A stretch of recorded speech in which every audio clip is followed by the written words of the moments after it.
জোর যার মুলুক তার এই প্রবাদ বাক্যের বাস্তব চিত্র মিলেছে ফার্মগেট এলাকায়, যেখানে দিনে দুপুরে চাঁদা আদায়ে চালানো হয় তাণ্ডব। দোকানদারদের মারধর থেকে শুরু করে বন্ধ করে দেওয়া হয় দোকানগুলো। আর যে এমন কাণ্ড ঘটিয়েছেন সে স্বেচ্ছাসেবক লীগ নেতা।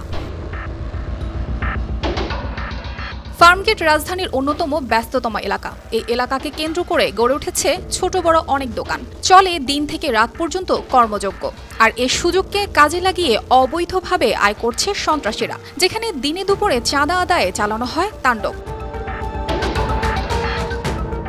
রোববার সকালে ঢাকা মহানগর উত্তর আওয়ামী লীগ স্বেচ্ছাসেবক লীগের যুগ্ম সাধারণ সম্পাদক মিথুন ঢালির নির্দেশে ইন্দিরা রোডের TNT মাঠ সংলগ্ন ফুটপাতের কয়েকটি দোকানে এবং খাবারের হোটেলে আকস্মিক ভাঙচুর চালানো হয় বলে ভুক্তভোগীদের অভিযোগ।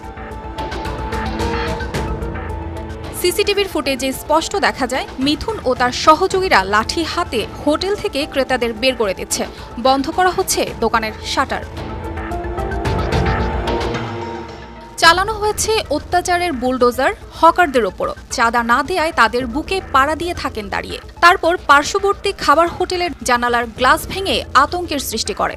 এমন কাণ্ডে ছাড়া পায়নি লেগুনা চালকরাও। চালকরা চাঁদা দিতে অস্বীকৃতি জানালে ড্রাইভার হেল্পারদের এবং পরবর্তীতে যাত্রীদের মারধর করে গাড়ি থেকে নামিয়ে দেয় এবং কয়েকটি গাড়ির লুকিং গ্লাস ভেঙে দেয়। সাধারণ মানুষরা জানায় এই মিথুন ঢালির এমন আচরণ নতুন নয়।